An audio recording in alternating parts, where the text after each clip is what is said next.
बातमी आहे राजकीय वर्तुळातून महायुती संदर्भात। महायुतीमध्ये आता एकमेकांवर कुरघोडी करण्यास सुरुवात झाल्याची माहिती सूत्रांनी दिलेली आहे। राष्ट्रवादीच्या 2 मंत्र्यांच्या निर्णयाला मुख्यमंत्र्यांनी परस्पर स्थगिती दिली आहे आणि त्यामुळे आता अजित पवार नाराज असल्याची माहिती सूत्रांकडून मिळते।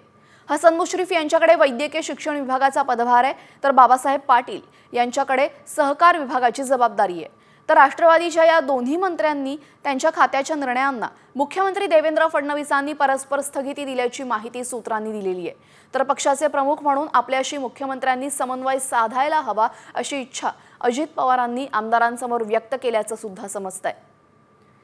मुख्यमंत्र्यांनी अजित पवारांच्या मंत्र्यांनी घेतलेले निर्णय परस्पर रोखले आणि त्याचमुळे आता महायुतीमध्ये एकमेकांवर कुरघोडीला सुरुवात झालेली आहे का असा प्रश्न उपस्थित होतोय।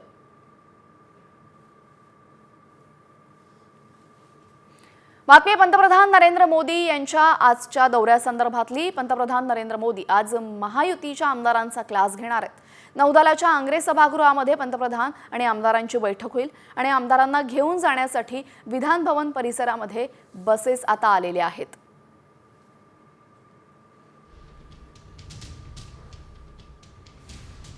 पंतप्रधान नरेंद्र मोदी आज मुंबई आणि नवी मुंबईच्या दौऱ्यावरती आहेत। आज 2 युद्धनौका तसेच एका पाणबुडीचं जलावतरण होणार आहे। पंतप्रधान मोदींच्या हस्ते आज जलावतरण होणार आहे। आज सकाळी 9 वाजताच्या दरम्यान सर्व आमदार जे आहेत ते विधान भवनात दाखल होणार आहेत आणि त्यांना नेण्यासाठी विधान भवन परिसरात या बसेस या ठिकाणी विधान भवन परिसरात लागलेल्या आहेत। मुंबईतील आंग्रे सभागृहात मोदी आणि महायुतीच्या सर्व आमदारांमध्ये एक बैठक होणार आहे। मोदी महायुतीच्या सर्व आमदारांशी चर्चा करणार आहेत। तर मोदी त्या आमदारांसोबत काय नेमकी चर्चा करणार हे पाहणं महत्त्वाचं असलं तरीही आमदारांचं विजन राज्याला घेऊन काय असणार आहे हे मोदी त्यांना विचारणार आहेत। तसेच केंद्र सरकारने आणि राज्य सरकारने राबवलेल्या ज्या काही योजना आहेत त्याची अंमलबजावणी झाली का याची माहिती देखील पंतप्रधान नरेंद्र मोदी या आमदारांना विचारणार आहेत। तसेच त्यामुळे कुठेतरी ह्या जो विधान भवन परिसर आहे या ठिकाणी या संपूर्ण बसेस या लागलेल्या आहेत। कॅमेरामॅन नितीन बोधारेंसह मी सूरज मसूरकर, साम टीव्ही, मुंबई।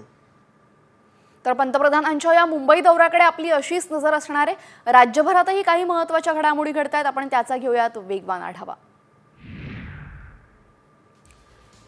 नायलॉन मांजाने अकोल्यातील एकाचा बळी घेतलाय। दुचाकीवरून जाताना मांजा गळ्यात अडकून जागीच मृत्यू झाला। किरण सोनावणे असं मृतकाचं नाव आहे। नायलॉन मांजाने गळ्याला झालेली जखम इतकी खोल होती की क्षणार्धात श्वसन नलिका सुद्धा कापली गेली आणि जागीच किरणचा मृत्यू झाला।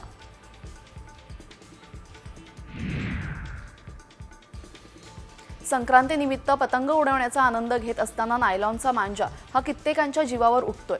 त्यामुळे नायलॉन मांजावर पोलीस आणि पालिका प्रशासनाकडून कारवाई केली जाते। शहरातील वेगवेगळ्या ठिकाणी नायलॉन मांजा आणि वापरास बंदी असलेल्या 200 किलो प्लास्टिक असा मुद्देमाल जप्त करण्यात आलाय। जालन्यामध्ये 10,000 रुपयांचा नायलॉन मांजा पोलिसांनी जप्त केलाय। आरोपीवर पोलिसात गुन्हा दाखल करण्यात आला असून नायलॉन मांजा मानवी शरीराला घातक असून कुणीही त्याची विक्री करू नये किंवा कुणीही वापरू नये असं आवाहन पोलिसांनी केलंय।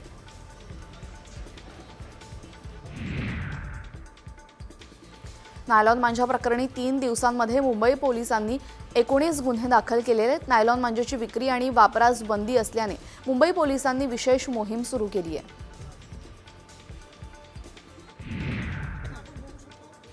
नाशिकमध्ये नायलॉन मांजा वापराविरोधात नाशिक पोलिसांची धडक कारवाई सुरू झाली आहे। नायलॉन मांजा विक्रेत्यांसह वापरकर्त्यांवर कारवाई होतीये, तर इंदिरानगर पोलिसांनी 8 जणांना अटक केलेली आहे।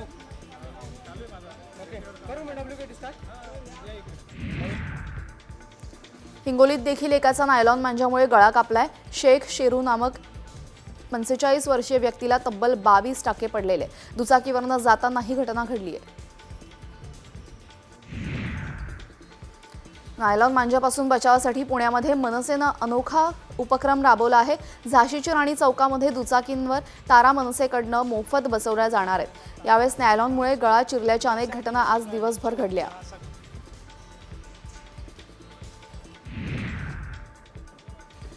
बदलापूर नगरपालिकेच्या विविध विभागांमध्ये अधिकाऱ्यांकडून कोट्यवधींचा भ्रष्टाचार झाल्याचा आरोप राष्ट्रवादी शरद पवार पक्षाच्या वतीने करण्यात आला। या विरोधात नगरपालिका कार्यालयावर धडक मोर्चा काढण्यात आला। तसेच नगरपालिकेच्या गेटवर 500 आणि 100 रुपयांच्या नोटांचा हार घालत निषेध करण्यात आला।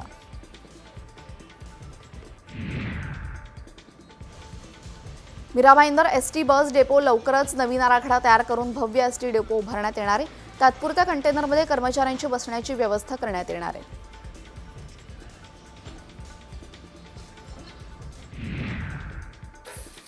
वाशिमच्या रिसोड तालुक्यामध्ये महावितरणाकडून वीज बिल वसुलीची मोहीम सुरू आहे। मात्र या दरम्यान एका वीज ग्राहकाने वीज वसुली कर्मचाऱ्यांना 7,160 रुपयांची चिल्लर नाणी देऊन टाकलेली आहे। ही चिल्लर नाणी वजन 40 किलो असून चिल्लर मोजताना मात्र कर्मचाऱ्यांची चांगलीच दमछाक झाली।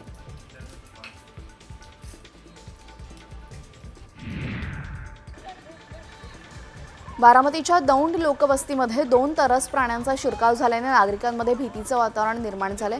स्वतःचा बचाव करण्यासाठी स्थानिक रहिवाशांनी तरस पकडण्यासाठी मोहीम हाती घेतली। वन विभागाच्या अधिकाऱ्यांना वेळोवेळी संपर्क करून देखील अधिकाऱ्यांनी पाठ फिरवल्याचं नागरिकांचं म्हणणं आहे। मुरबाड तालुक्यातील माळशेज घाटातील छत्री पॉइंट जवळ झाड पडल्याने दोन्ही मार्गांवरील वाहतूक ठप्प झाली होती। प्रवासी आणि स्थानिक नागरिकांच्या मदतीने मार्गावरील झाडाच्या फांद्या तोडून बाजूला करण्यात आल्या, तर माळशेज घाट वाहनांच्या लांबच लांब रांगा इथे लागलेल्या आहेत।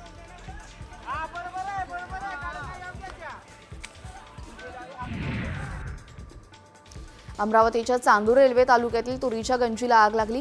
5 एकरवरील काढणीला आलेला तूर कापून तुरीच्या पेंढ्यांची गंजी खाक झालेली आहे। यामध्ये शेतकऱ्याचं मोठं नुकसान झालं। घटनास्थळी अग्निशामक दल पोहोचेपर्यंत संपूर्ण तुरीची गंजी खाक झाली।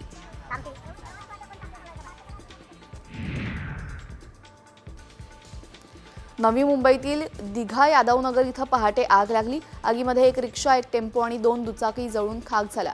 MIDC आणि नवी मुंबई मनपाच्या अग्निशामक जवानांनी आगीवर नियंत्रण मिळवलं।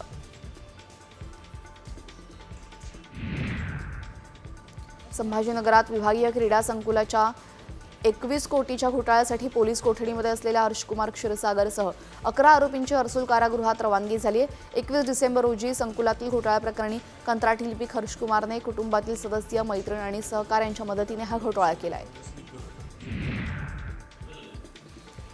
महिलांचा आधार घेऊन पुरुषांना ब्लॅकमेल करणाऱ्या टोळीचा धुळ्यामध्ये पर्दाफाश करण्यात आला। देवपूरमध्ये एकाला महिलांसोबतचे फोटो आणि व्हिडिओ व्हायरल करण्याची धमकी देत 12 लाख रुपयांची मागणी करण्यात आली होती। मात्र या तक्रारीनंतर आता टोळीला गजाआड करण्यात आलाय। पालघरच्या डहाणूमध्ये महालक्ष्मी गडावर दर्शनासाठी गेलेल्या भाविकाचा गडावरच मृत्यू झालाय। दर्शन घेऊन उतरताना त्याला उलटी झाली आणि लगेच त्याचा मृत्यू झाला। पोटात अन्न नसताना उंचावर चढल्याने त्यांचा मृत्यू झाल्याचं डॉक्टरांनी सांगितलंय। धुळ्यामध्ये कोंडाईबारी घाटामध्ये पुतण्यानेच काकाची हत्या करून दरीत फेकलं। काका दारू पिऊन शिवीगाळ करत असल्याचा राग अनावर न झाल्याने पुतण्याने मित्राच्या मदतीने काकाची हत्या केली आहे आणि पोलिसांनी मारेकरी पुतणे आणि मित्राला ताब्यात घेतलंय।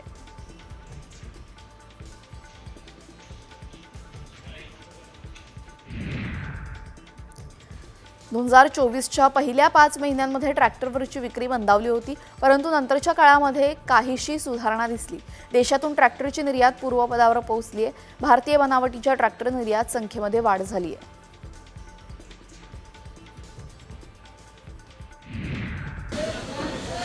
हमी केंद्रातील सोयाबीन खरेदीसाठी 13 जानेवारीपर्यंतची अंतिम मुदत जाहीर करण्यात आली आहे। मात्र ही अंतिम मुदत संपल्यानंतर मुदत वाढीचे आदेश यवतमाळ जिल्ह्यामध्ये पोहोचले, तर सुधारित आदेशानुसार 31 जानेवारीपर्यंत सोयाबीन खरेदी होणार आहे। यामुळे सोयाबीन उत्पादक शेतकऱ्यांना दिलासा मिळतोय।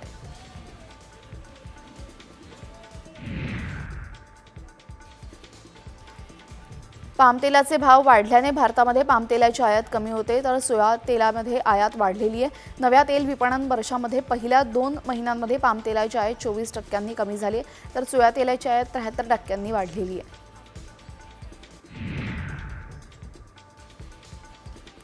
मावळच्या सुंदुबरे गावामध्ये शेतकरी निशिगंधा या फुलाच्या पिकातून वर्षाकाठी 3 ते 4 लाख रुपये उत्पन्न मिळवतोय।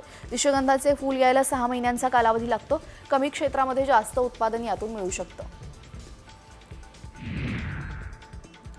धुळ्यातील नैसर्गिक आपत्तींमुळे बाधित शेतकऱ्यांना दिलासा देण्यासाठी राज्य शासनाने महत्त्वाचं पाऊल उचलले। या अंतर्गत 5,30,045 शेतकऱ्यांना 46,83,000 रुपये वितरित झाल्याची माहिती आहे, तर मदतीची ही रक्कम लाभार्थी शेतकऱ्यांच्या बँक खात्यामध्ये जमा करण्यात आलेली आहे।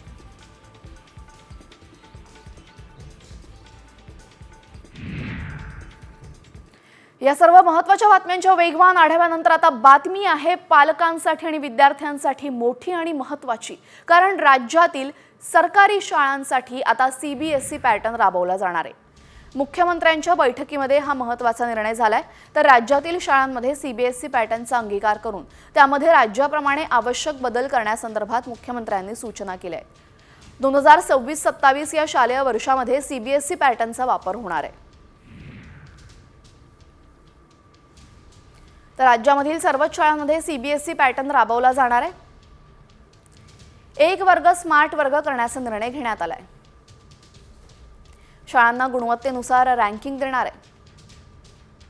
चालू वर्षामध्ये पहिलीच्या वर्गात सीबीएसई पॅटर्न सुरू होईल, तर सन 2026-27 मध्ये सीबीएसईच्या पॅटर्नचा वापर होणार आहे। तर मराठी भाषा प्रत्येक शाळेमध्ये शिकवणं आता सक्तीचं असणार आहे।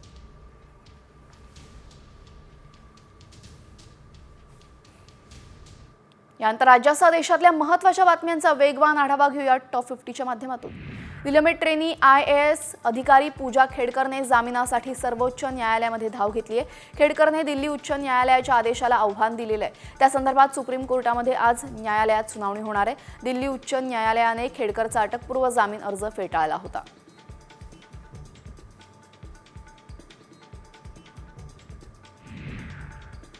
सामाजिक कार्यकर्त्या अंजली दमानिया यांना अब्रूनुकसानीची नोटीस बजावण्यात आली। वंजारी समाजाची बदनामी केल्याच्या आरोपावरून वकील रत्नाकर चौरे यांनी दमानियांना 5 कोटी रुपयांचा अब्रूनुकसानीचा दावा केलेला आहे। बुलढाण्यामध्ये टक्कल व्हायरसचं गूढ कायम असताना एक धक्कादायक व्हिडिओ समोर आलाय। बोंडगाव इथं एका 25 वर्षीय महिलेच्या डोक्यावरील केस सहजपणे हातात येत असल्याचा व्हिडिओ समोर येतोय। महिलेचे केस अगदी सहजपणे हातात येत असून तिला टक्कल पडते, त्यामुळे नागरिकांसह महिलांमध्ये भीतीचं वातावरण आहे। पुणे शहरामध्ये आयटी कंपनीमध्ये काम करणाऱ्या शुभदा कोदारे हत्या प्रकरणाची दखल आता राष्ट्रीय महिला आयोगाने घेतलेली आहे। या हत्या प्रकरणी राष्ट्रीय महिला आयोगाची समिती 15 जानेवारीला पुण्यामध्ये दाखल होणार आहे। दरम्यान राष्ट्रीय महिला आयोगाकडून फॅक्ट फाइंडिंग कमिटी संपूर्ण प्रकरणाचा तपास करणार आहे। रेल्वे स्थानकादरम्यान सुरू असलेल्या कामांमुळे पुणे एर्नाकुलम सुपरफास्ट एक्सप्रेस 2 महिन्यांसाठी रद्द करण्यात आली आहे। तसेच ही रेल्वे सेवा 18 जानेवारी ते 12 एप्रिल पर्यंत सेवा पुणे सांगली मार्गे बंद असणार आहे। तर ही एक्सप्रेस पनवेल मडगाव मार्गे 2 महिन्यांसाठी सुरू राहणार आहे।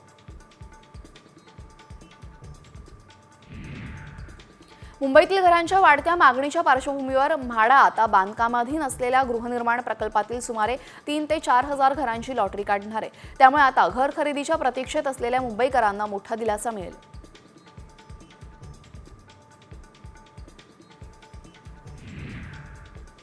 मुंबई विद्यापीठाकडून जलद गतीने 21 दिवसांमध्ये निकाल लावून हिवाळी सत्राच्या विद्यार्थ्यांना दिलासा दिलेला आहे। द्वितीय हिवाळी सत्र 2024 मध्ये घेण्यात आलेल्या बीएससी आणि बीएससी आयटी तृतीय वर्ष सत्र 5 चा निकाल विद्यापीठाने जाहीर केला असून त्यामध्ये 69.82% विद्यार्थी उत्तीर्ण झालेत।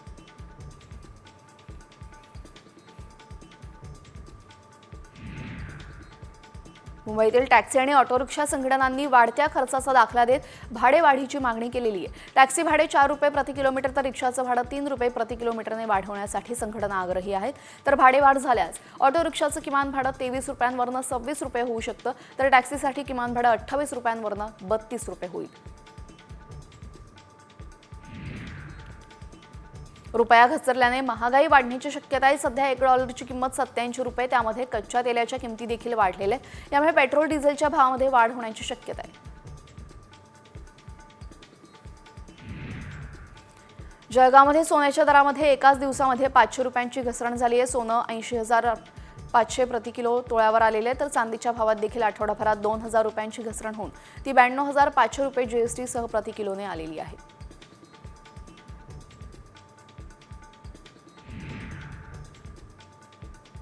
नागपूर गोवा शक्तीपीठ महामार्गाबद्दल पर्यावरण खात्याकडे पुन्हा परवानगी मागण्यात आलेली, त्यामुळे आता बाधित होणारे शेतकरी आणि महामार्ग संघर्ष समिती आक्रमक झाली आहे। सरकारला धडा शिकवल्याशिवाय शेतकरी स्वस्थ बसणार नाहीत असा इशारा महामार्ग संघर्ष कृती समितीच्या वतीने देण्यात आला।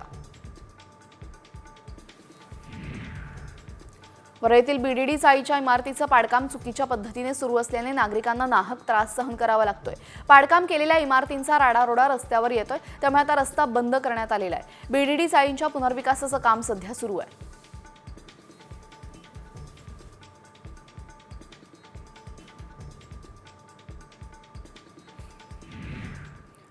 यानंतर आता मुंबई महापालिकेकडनं मोठी बातमी समोर येते, कारण मुंबई महापालिकेच्या फिक्स्ड डिपॉझिटमध्ये आता घट झालेली आहे. फिक्स्ड डिपॉझिटमध्ये 10,000 कोटींची घट झाल्याची माहिती समोर येते आणि मुंबई महापालिकेकडे सध्या सुमारे 1.5 लाख कोटी रुपयांच्या विविध प्रकल्पांचं काम सुरू आहे. मात्र उत्पन्नात घट झाल्याने विकास कामांसाठी फिक्स्ड डिपॉझिटला हात घालावा लागतोय. चालू आर्थिक वर्षामध्ये 10,000 कोटी राखीव निधीतून घेण्यात आलाय, तर 11,000 कोटी रुपयांचं अंतर्गत कर्जही काढण्यात आलेलं आहे.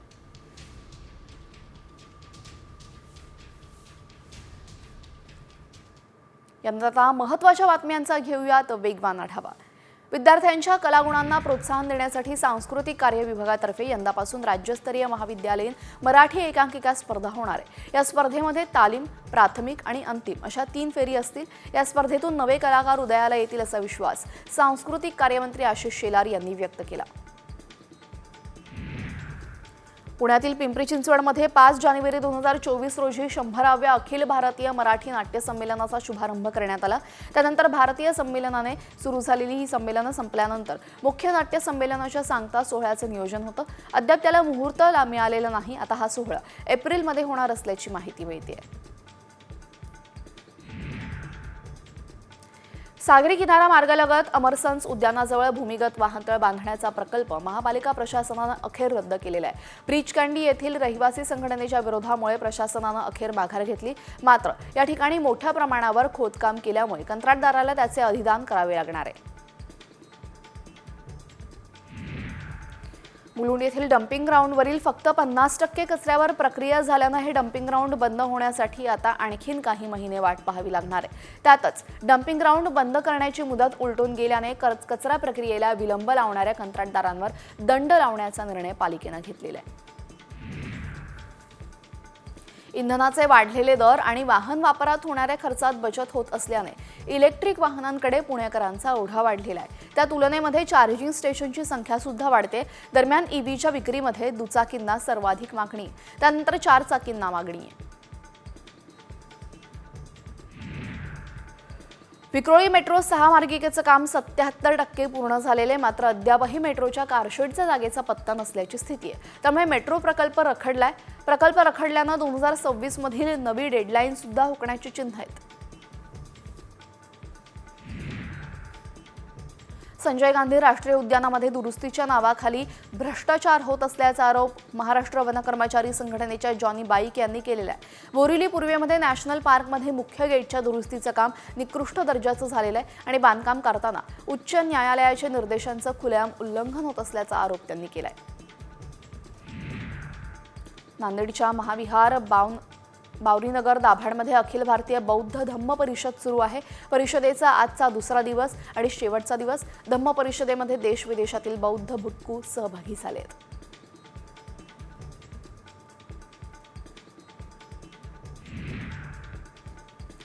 नवी मुंबईतील खारघर इथं इस्कॉन मंदिराचा लोकार्पण सोहळा आज पंतप्रधान नरेंद्र मोदींच्या हस्ते संपन्न होणार आहे. यावेळेस लोकार्पण सोहळ्यासाठी देश विदेशातील भक्तगण इस्कॉन मंदिराजवळ येण्यास सुरुवात झाली आहे. यावेळेस इस्कॉन मंदिराबाहेर भक्तिगीत गात राधाकृष्णाच्या जयघोषामध्ये भक्त नृत्य करत तल्लीन झाले आहेत.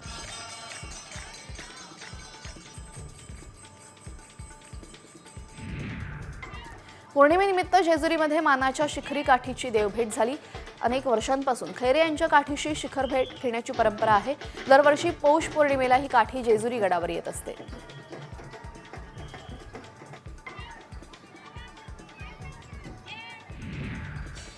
संत ज्ञानेश्वर माऊलींच्या संजीवन समाधी मंदिरामध्ये भाविकांनी मोठी गर्दी केली. सकाळी माऊलींच्या समाधीवर दुग्धाभिषेक करण्यात आला. त्यानंतर माऊलींच्या समाधीवर हलव्याचे दागिने चढवण्यात आले.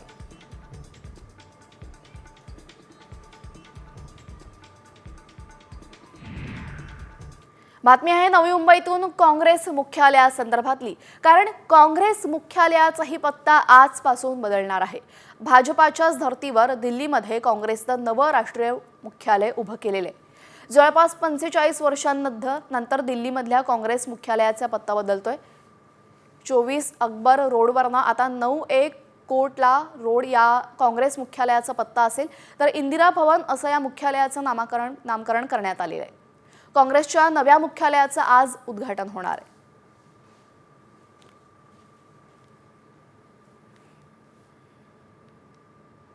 यानंतर महत्त्वाच्या बातम्या पाहूयात वेगवान स्वरूपात। राज्यातील सरकारी शाळांसाठी सीबीएसई पॅटर्न राबवला जाणार आहे। मुख्यमंत्र्यांच्या बैठकीत महत्त्वाचा निर्णय झालाय। राज्यातील शाळांमध्ये सीबीएसई पॅटर्नचा अंगीकार करून त्यामध्ये राज्याप्रमाणे आवश्यक बदल करण्यासंदर्भात मुख्यमंत्र्यांनी सूचना दिल्यात। 2026-27 या शालेय वर्षामध्ये सीबीएसई पॅटर्नचा वापर होणार आहे। 10वी आणि 12वी परीक्षेमध्ये सीसीटीव्ही अनिवार्य करणे म्हणजे शिक्षकांवर अविश्वास दाखवण्यासारखं असल्याचं शिक्षकांनी म्हटलंय। दरम्यान सर्व वर्गखोल्यांमध्ये सीसीटीव्ही कॅमेरे अनिवार्य असावेत असा कोणताही आदेश राज्य मंडळाने काढलेला नाही असं शिक्षण मंडळाचे अध्यक्ष शरद गोसावी यांनी स्पष्ट केलंय। आरटीई प्रवेश प्रक्रियेला आजपासून सुरुवात झाली। शिक्षण हक्क कायद्याअंतर्गत खासगी शाळांमध्ये 25% जागा राखीव ठेवल्या जातात। राज्यभरामध्ये 1,08,000पेक्षा जास्त जागा प्रवेशासाठी उपलब्ध आहेत। त्यामुळे पालकांना 27 जानेवारी या कालावधीमध्ये ऑनलाईन अर्ज भरता येणार आहे। जम्मू काश्मीरच्या नौशेरामध्ये भीषण स्फोट झाला। या दुर्दैवी घटनेमध्ये लष्कराचे 6 जवान जखमी झाल्याची माहिती आहे। तर नौशेराच्या भवानी सेक्टरमधील माकडी भागातील ही घटना आहे। तर जखमी जवानांवर राजौरीच्या आर्मी रुग्णालयामध्ये उपचार सुरू आहेत। रशिया युक्रेन युद्धामध्ये एका भारतीय तरुणाचा मृत्यू झाला असून त्यात एक नातेवाईक सुद्धा जखमी झालाय। मृत तरुणाचं नाव बिनील असं असून जखमी तरुणाचं नाव जैन हे दोघेही केरळचे रहिवासी होते।